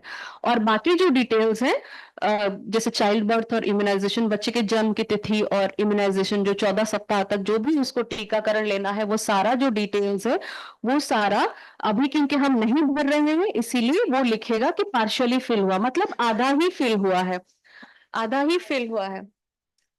तो बाद में जाके हम लोग इस लिंक पे जाके जो हम आपको दिखा रहे थे पहले, वहां पे हम लोग बात कर सकते हैं। नेक्स्ट, भर सकते हैं उसको अपडेट, इसलिए अपडेट वाला चीज है। तो अब जब हमने आपको पहले दिखाया था कि ये अब हम आ गए हमारी स्क्रीन की, हमारे ऐप के होम पेज पे आ गए। तो ये होम पेज में बेनिफिशियरी रजिस्ट्रेशन तो हमने कर लिया, अभी हमें उस महिला का जिसका अभी हमने रजिस्ट्रेशन करा है, अभी हमें उनका फेस ऑथेंटिकेशन करना पड़ेगा, मतलब चेहरा प्रमाणीकरण करना पड़ेगा। जैसे ही आप देखिए पीले रंग में उसमें हाईलाइटेड है चेहरा प्रमाणीकरण, जैसे ही हम उस पर क्लिक करेंगे तो अब जो आपने अभी बेनिफिशियरी रजिस्ट्रेशन के डिटेल्स भरे हैं वो थोड़े थोड़े आपको अपने मोबाइल पे दिखने लगेंगे कि नाम ये है, आधार नंबर ये है, ये सब आपको दिखने लगेंगे। आप इसके बाद चेहरा प्रमाणीकरण, क्योंकि अभी ये ऐप में हमने इंग्लिश चूज किया है, तो इसलिए सारी चीजें अंग्रेजी में दिख रही हैं। जैसे ही आप हिंदी चूज करेंगे तो सारी चीजें हिंदी में दिखने लगेंगी, तो इसके लिए परेशान मत होइए। सारे जैसे अभी फेस ऑथेंटिकेशन लिख रहा है, आपको प्रॉब्लम हो रहा है इसको, मतलब मैं आंगनवाड़ी दीदियों के लिए बोल रही हूँ। जैसे ही आप हिंदी चूज करेंगे आपका पूरा फॉर्म सब कुछ हिंदी में आ जाएगा।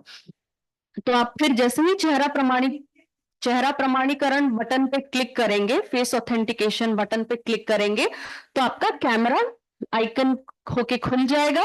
इसका मतलब कि आप अभी जो महिला का फॉर्म भर रहे थे, रजिस्ट्रेशन कर रहे थे, आप अभी पूरा, इसीलिए हम बोल रहे थे ना रियल टाइम में फेस ऑथेंटिकेशन चीजें सब होती है, तो इसके लिए इंटरनेट रहना बहुत जरूरी है।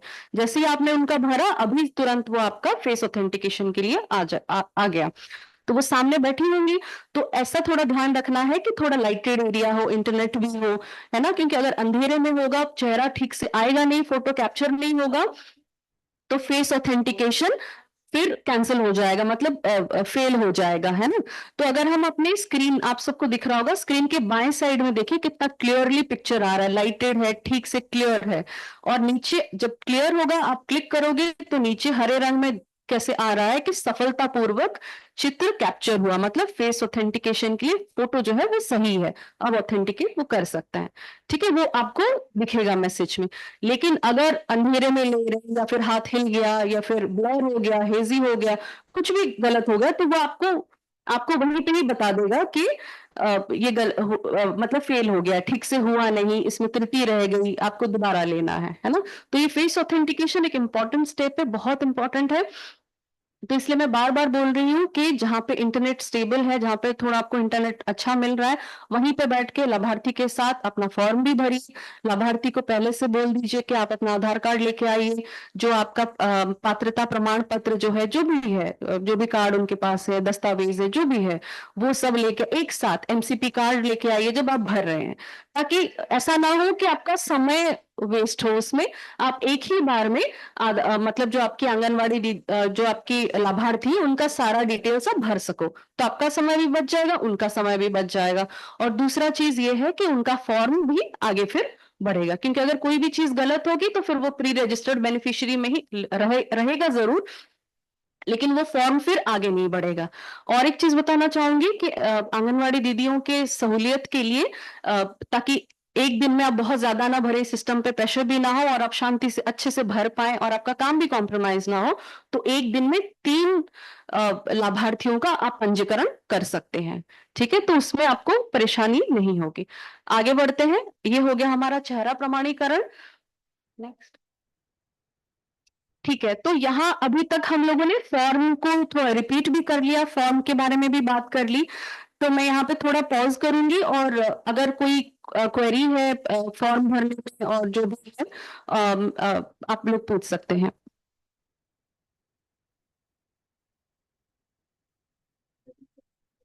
बोलो बीपीओ सर, अगर कोई क्वेरी है तो अभी फॉर्म भरने में जो भी हम लोगों ने बात की है सर, आप लोग पूछ सकते हैं। मैम ये जो ऐप है ये विभागीय फोन में भी तो खुलेगी ना? हाँ, ये डिपार्टमेंटल फोन पे खुल जाएगा। ओके मैम, धन्यवाद। मैम, जो आंगनवाड़ी कार्यकर्तियां हैं, उनका आईडी पासवर्ड कौन बनाएगा? तो आप लोग स्टेट लेवल ट्रेनिंग दी गई थी, तो बताया गया था कि मास्टर डेटा जो है वो डीएनओ लॉगिन से भरा जाएगा और बनाया जाएगा। कौन बोल रहा है अभी? जी मैम। हाँ, तो डीपीओ भदोही आपको जो ट्रेनिंग में बताया गया तो उसके ठीक है अनुसार मैम। बनाया जाएगा। जी एक बार हम जी फिर आप जी लोग मैम। की भी ट्रेनिंग करा देंगे कि कैसे भरना है। ठीक है। ठीक है मैम।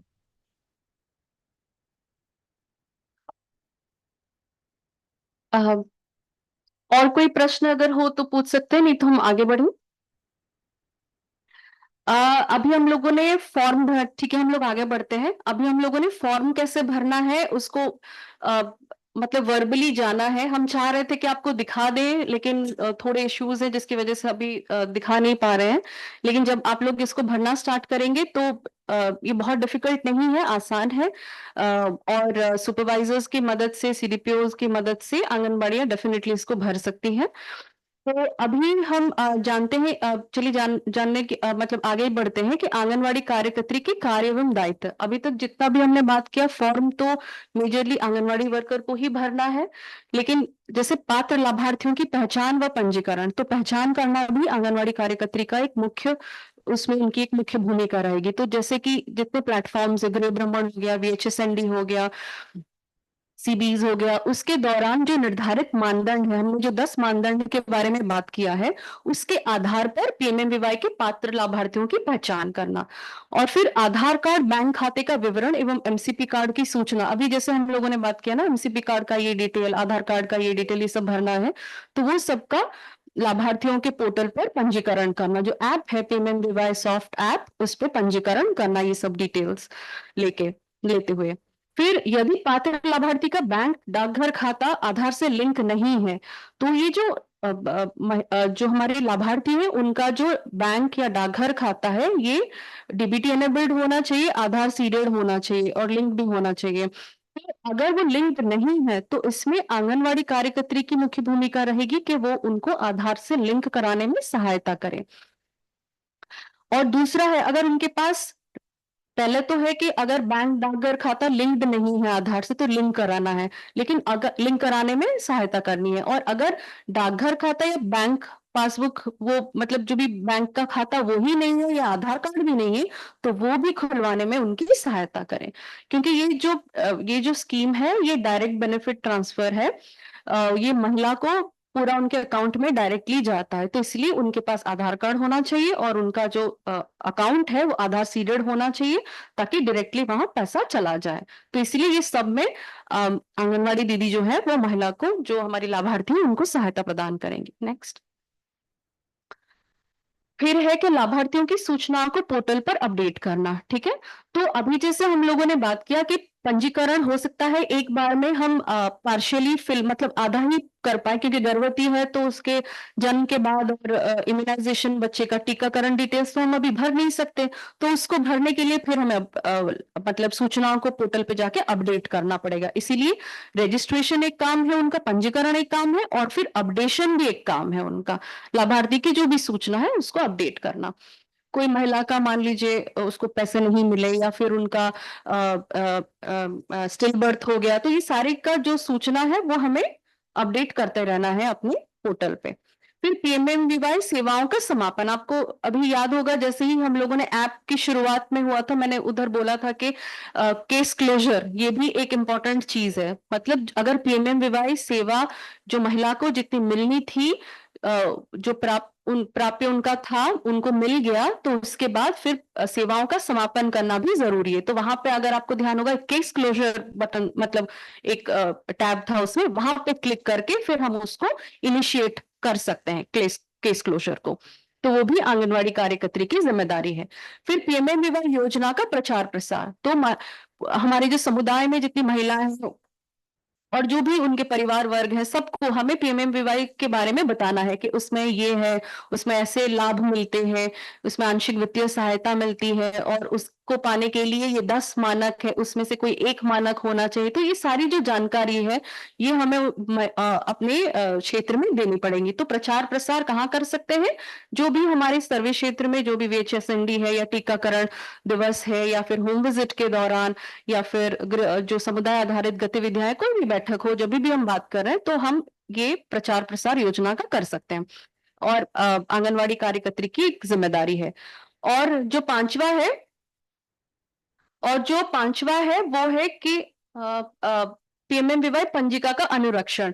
क्योंकि सारी चीजें इसमें ऑनलाइन है, पोर्टल पे, ऐप पे आपको जाके फीड करनी है, तो बहुत ज्यादा आपको उसका रजिस्टर नहीं मेंटेन करना है, लेकिन आपके सहूलियत के लिए, और जो आपके जो भी आपके मतलब मुख्य सेविका आएंगी आपको सहयोगात्मक पर्यवेक्षण करने के लिए, तो कुछ आपके पास मुख्य बिंदुओं पे आपको एक रजिस्टर मेंटेन करना पड़ेगा, तो जिसका एक प्रारूप शेयर किया गया है। बस इतना ही हमें, बहुत ही सिंपल है, बस इतना डिटेल का ही हमें एक रजिस्टर में मेंटेन करना है। तो जो सूचना है, पहला है कि क्रम संख्या हमें लिखनी है, जो हमारी लाभार्थी है, जो महिला है, उनका नाम लिखना है। फिर यूनिक ID हमें भरनी है। तो जैसे ही हम PMMVY जो हमारा ऐप है वहां पे हम महिला का पंजीकरण करते हैं तो वहां पे एक यूनिक आईडी हमें मिलती है। तो वो यूनिक आईडी, पंजीकरण के बाद वो यूनिक आईडी हमें इसमें लिखना है। फिर गर्भावस्था पंजीकरण प्रथम संतान के बारे में है। प्रथम संतान में गर्भावस्था का पंजीकरण हुआ है तो हाँ लिखेंगे, नहीं हुआ है तो नहीं लिखेंगे। वैसे ही जो 5वां कॉलम है वो है ANC जांच। प्रथम संतान में ANC हुआ है तो हाँ लिखेंगे, नहीं हुआ तो ना लिखेंगे। बहुत ही सिंपल है, खाली हाँ ना में ही छोटा छोटा लिखना है, ताकि अगर आपको तुरंत कोई चीज की जरूरत पड़े तो आपको हर बार ऐप खोलने की जरूरत ना हो, आप अपना रजिस्टर से भी बेसिक जो जानकारी है वो निकाल सकते हैं। फिर जो छठा कॉलम है वो है शिशु के जन्म का पंजीकरण। प्रथम संतान के बारे में है, ब्रैकेट में लिखा हुआ है। अगर हाँ है तो हाँ लिखेंगे, बच्चे का पंजीकरण हुआ है तो, नहीं हुआ है तो ना लिखेंगे। फिर शिशु को 14 सप्ताह की आयु के सभी टीके लगने की स्थिति का मतलब स्टेटस पूछ रहे हैं हम यहाँ पे। तो अगर प्रथम संतान को 14 सप्ताह तक सभी टीके लग गए हैं, हाँ लिखेंगे, नहीं लगे हैं तो कोई भी एक छूटा है तो ना लिखेंगे। ठीक है। तो फिर महिला को भुगतान की स्थिति प्रथम संतान में, प्रथम किश्त मिल गई है, अगर हाँ, ये महिला से पूछ के भी हम लिख सकते हैं कि हाँ है तो हाँ लिखेंगे, नहीं है तो नहीं लिखेंगे। वैसे द्वितीय किश्त अगर महिला को मिल गई है तो हाँ लिखेंगे, नहीं तो ना लिखेंगे।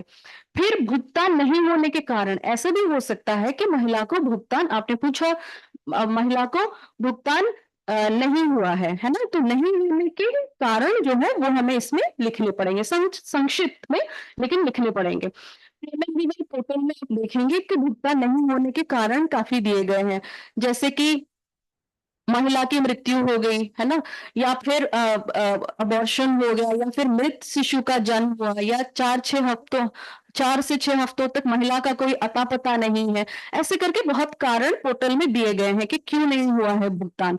तो ये कारण हम लिख सकते हैं, ये जो भी कारण है आपको लग रहा है महिला से पूछ के, तो वो हम इसमें लिख सकते हैं नहीं होने के कारण। ये सारी जो डिटेल्स हमने भरे, ये प्रथम संतान के बारे में हमने बात करें। तो द्वितीय संतान जो है, यदि लड़की है तो उसके बारे में आखिरी 2 कॉलम ही है बस, 11 और 12 द्वितीय संतान के बारे में है। भुगतान की स्थिति द्वितीय संतान, यदि लड़की है तो हाँ लिखेंगे, अगर नहीं है तो ना लिखेंगे। और भुगतान नहीं होने के कारण अगेन हम पोर्टल बार, मतलब जो कॉलम 12 है उसमें लिखेंगे। नेक्स्ट, आंगनवाड़ी कार्यकर्त्री की जो जिम्मेदारी है वो हम लोगों ने डिस्कस कर लिया। अभी मुख्य सेविका के बारे में हम बात करेंगे कि मुख्य सेविका दीदी का क्या है इसमें रोल और रिस्पॉन्सिबिलिटीज। तो आंगनवाड़ी कार्यकर्त्री तो रजिस्ट्रेशन करेंगी, तो इसीलिए उनको ऐप है ना, वो ऐप में जो भरेंगी। अब मुख्य सेविका को रजिस्ट्रेशन नहीं करना है, मुख्य सेविका का मेजर काम रहेगा एडिट करना और वेरीफाई करना, है ना, संपादित करना और एडिट करना। तो इसीलिए उनको, मुख्य सेविका दीदी को एक डैशबोर्ड का एक्सेस होगा। तो जो भी डेटा आंगनवाड़ी दीदी भर रही हैं, जो गर्भवती महिलाओं की जो डेटा है, वो सारा उनके डैशबोर्ड में, मुख्य सेविका के डैशबोर्ड में दिखेगा। जैसे अभी आपके स्क्रीन पे दिख रहा है डैशबोर्ड पे कि क्या महिलाओं के नाम, PMMVY राउंड, किसने रजिस्ट्रेशन करा, कि आंगनवाड़ी ने करा या खुद से महिला ने करा, वो भी डिटेल है, कौन सी आंगनवाड़ी ने भरा है वो डिटेल है ना, वेरीफाई हुआ कि नहीं और एक्शन में है। तो इसमें क्या करना है कि आंगनवाड़ी मुख्य सेविका क्या कर सकती है, हर एक फॉर्म को वो खोल के देख सकती है कि क्या आंगनवाड़ी दीदी ने सारी चीजें सही से भरा कि नहीं भरा, नाम ठीक से लिखा, या फिर जो पात्रता प्रमाण है वो ठीक से भरा, मतलब ठीक से चूज किया, और पात्रता प्रमाण के हिसाब से एक जो डॉक्यूमेंट है उसको अपलोड किया, क्या डॉक्यूमेंट जो उसको अपलोड किया वो सही क्लियर में दिख रहा है, फेस ऑथेंटिकेशन हुआ है। तो ये सारा जो डिटेल्स जिसमें स्टार मार्क है, जो एकदम भरना ही भरना है, क्या वो सारे डिटेल्स उन्होंने भरे हैं। तो ऐसे करके आप मुख्य सेविका देख सकते हैं, और जहां पे उनको लगे कि ये एडिट करने की जरूरत है वो अपने स्तर पर एडिट करें। तो वेरिफिकेशन और एडिट करना यह मुख्य सेविका का काम है।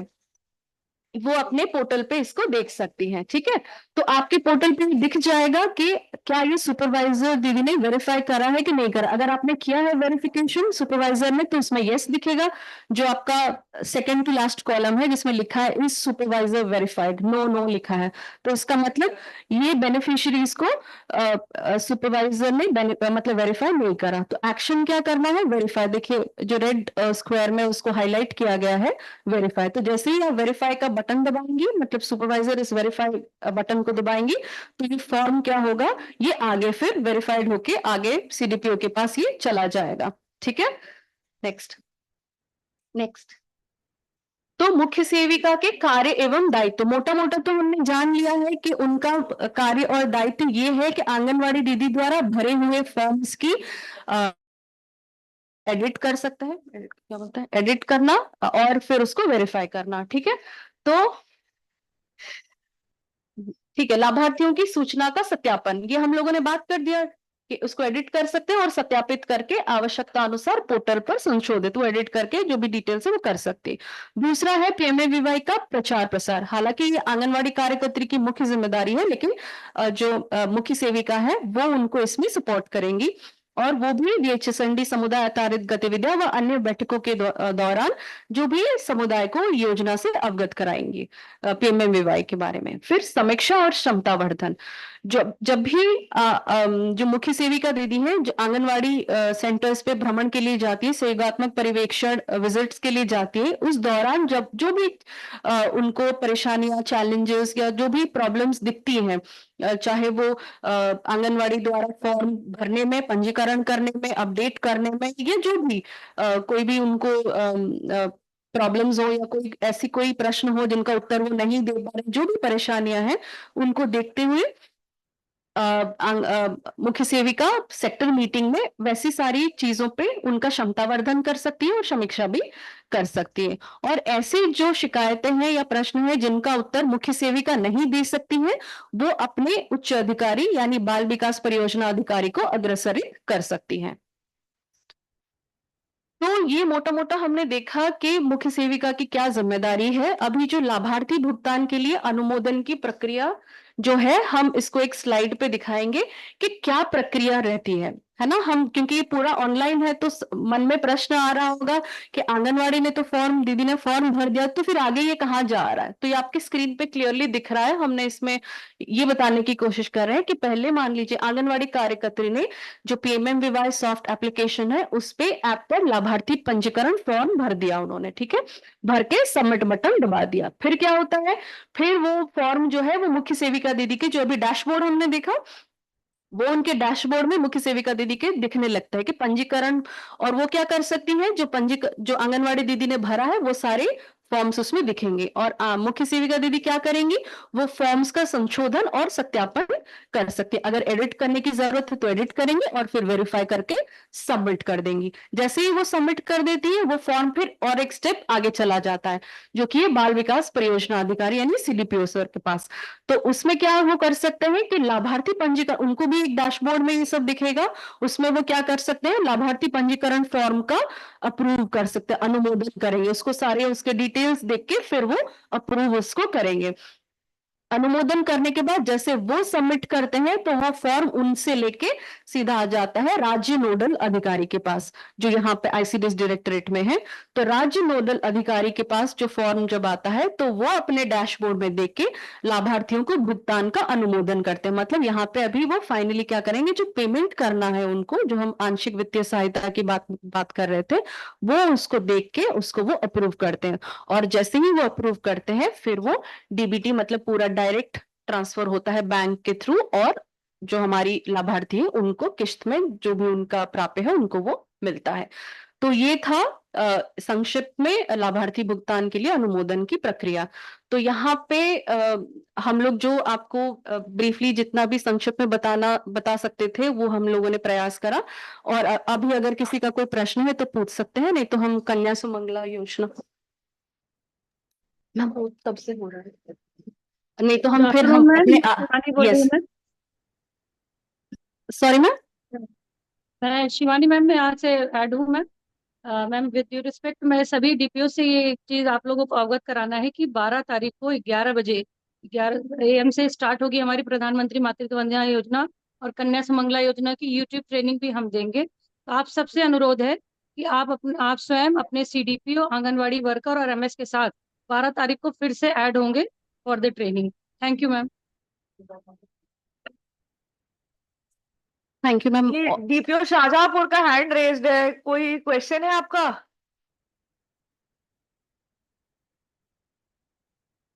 किसी डीपीओ के यहाँ से? जी नमस्ते। हाँ। जी नमस्ते मैडम जी। शाहजहांपुर मैडम कोई क्वेश्चन है? मैडम जो ये मैपिंग कर रहे थे, ये सुपरवाइजर के सेक्टर की मैडम, हम जब एक खोल रहे हैं CDPO के इस योजना को, उसमें जैसे कि तेलहर की हमने खोली, वहाँ राजन नगर नाम से 4 सेक्टर दिख रहे हैं, जबकि हमारे सेक्टर 6 हैं, वो दूसरे सेक्टर है मैडम। इसमें आई थिंक सेक्टर का जो शिवानी, इसमें सेक्टर का जो बढ़ने का है वो DNO लेवल पर दिया है या SNO लेवल पर दिया है? मैम जो भी सेंटर का जो भी एक्सेस है मैम, वो अगर हाँ। यदि जो हमारी MS है जितनी है और अधिक, और अगर ANM अधिक उसमें पोर्ट हुई है, तो जो हाँ। हमारी परियोजना है उनके हिसाब से हम सुपर MS को पोर्ट करके और जो अधिक डेटा है उसको डिलीट कराना है, वो भारत सरकार नहीं, से वो डिलीट DNO होगा।